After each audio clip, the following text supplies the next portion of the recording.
عزیزو، امید کرتا ہوں کہ آپ خیر و عافیت سے ہوں گے۔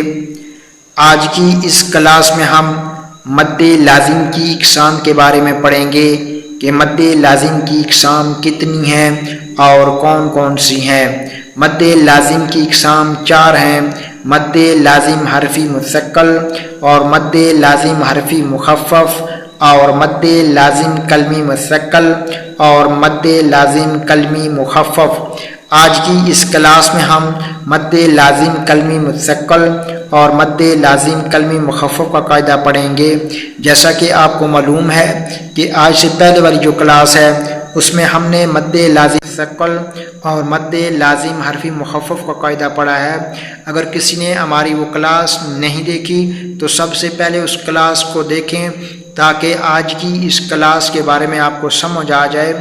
آج کی اس کلاس میں سب سے پہلے ہم مد لازم حرفی مثقل کا قاعدہ پڑھیں گے کہ یہ کہاں ہوتی ہے، کن کن حروف پر ہوتی ہے۔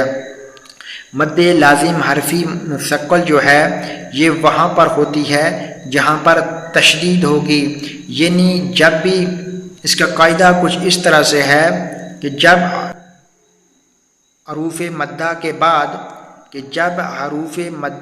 بعد والا جو حرف ہے اس کے اوپر تشدید ہوگی تو اس صورت میں مد لازم کلمی مثقل کا قاعدہ ہوگا۔ وہاں پر ہم مد لازم کلمی مثقل کا قاعدہ استعمال کریں گے اور اس الفاظ کو کھینچ کے لمبا کر کے پڑھیں گے اور اس کی مقدار جو ہے ہم 2 الف سے 3 الف کے برابر کریں گے، لمبا کر کے پڑھیں گے۔ جیسے ایک حرف ہے لضالین،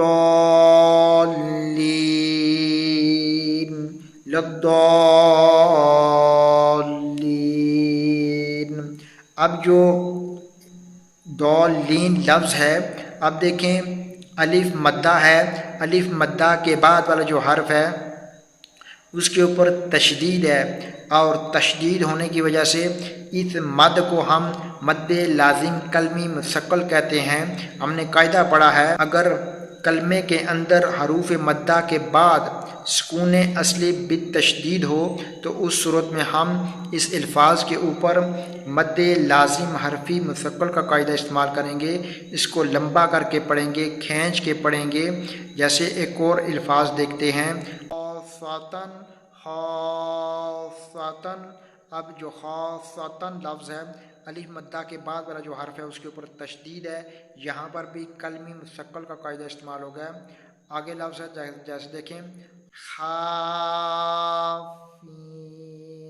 اب یہاں پر بھی الف مدہ کے بعد والا جو حرف ہے اس کے اوپر تشدید ہے اور ہم نے کھینچ کر پڑھا، لمبا کر کے پڑھا۔ آگے ایک اور الفاظ دیکھیں جیسے خاصاتن،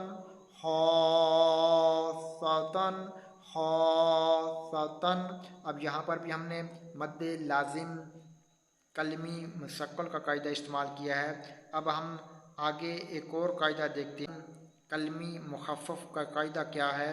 مد لازم کلمی مخفف جو ہے اس کا قاعدہ کچھ اس طرح سے ہے، جہاں پر بھی ہم مد لازم کلمی مخفف کا قاعدہ استعمال کریں گے تو اس کا قاعدہ سب سے پہلے جانتے ہیں۔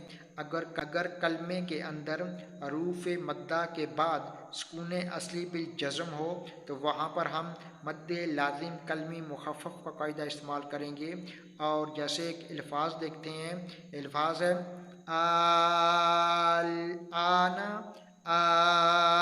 الآن، اب یہ جو لفظ ہے یہ پورے قرآن مجید میں 2 مرتبہ آیا ہے اور یہ جو مد لازم کلمی مخفف جو ہے یہ اسی الفاظ پر لگتی ہے، کسی اور الفاظ کے اوپر یہ مد نہیں آ رہی۔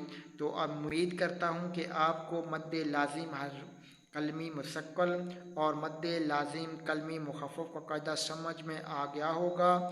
آپ ہماری اس کلاس کو شروع سے لے کر اینڈ تک دیکھیں، انشاءاللہ آپ کو مد لازم کلمی مثقل اور مد لازم کلمی مخفف کا قاعدہ سمجھ میں آ جائے گا۔